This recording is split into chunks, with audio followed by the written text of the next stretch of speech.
ಹ್ಞೂ ನಾನು ಎತ್ತು, ನಾನು ಜಿಂಕೆ, ನಾನು ಬೆಕ್ಕು, ನಾನು ಹೆಣ, ನಾನು ಎತ್ತು, ನಮ್ಮನ್ನು ಹೆಚ್ಚು ಹೆಚ್ಚು ದುಡಿಸಿಕೊಳ್ಳುತ್ತೀರಿ, ಕಡಿಮೆ ಆಹಾರ ನೀಡುತ್ತೀರಿ, ನಮ್ಮ ಸೇವೆ ಬೇಕು, ನಾವು ಮಾತ್ರ ಬೇಡ ತಾನೆ, ನಮ್ಮ ಸೇವೆಯನ್ನು ಮರೆಯಬೇಡಿ.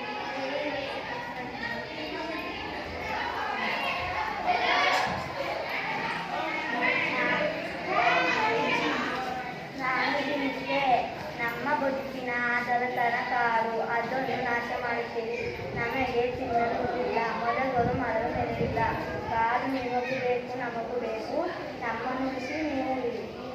ನಾನು ಬೆಕ್ಕು, ನಿಮ್ಮನ್ನು ಮಿಡಿಸಲು ನಮಗೂ ಬಯಸಿದೆ, ನೀವು ಟಿವಿ ನೋಡುತ್ತೀರಿ ಇಲ್ಲವೇ ಮೊಬೈಲನ್ನು ಮುಗಿಸುತ್ತೀರಿ, ಆದರೆ ನಿಮ್ಮ ಪಕ್ಕದಲ್ಲಿರುವ ನಮ್ಮನ್ನು ಕಣ್ಣೆತ್ತಿ ನೋಡುವುದಿಲ್ಲ, ಈ ಉಪೇಕ್ಷೆ ಬೇಡ, ನಾವು ನಿಮ್ಮೊಂದಿಗಿದ್ದೇವೆ, ನಮ್ಮನ್ನು ಮುಗಿಸಿರಿ. ನಾನು ಕೆರಳ, ನಾವು ರೈತನಿಗೂ ನಿಮಗೂ ಮಿತ್ರರು, ಬೇಗ ಬೆಳೆ ತೆಗೆಯಲು ವಿಷದ ಗೊಬ್ಬರ ಹಾಕುತ್ತೀರಿ, ತರತರದ ಗೊಬ್ಬರ ಹಾಕುತ್ತೀರಿ, ನಾವು ಅನ್ನ ನೀಡುವ ಮಣ್ಣನ್ನು ಏಕೆ ಸಾಯಿಸುತ್ತೀರಿ, ಹೆಚ್ಚು ಮಾಡುವ ರಕ್ಷಕರಾಗಿರಿ, ರಾಕ್ಷಸರಾಗದಿರಿ.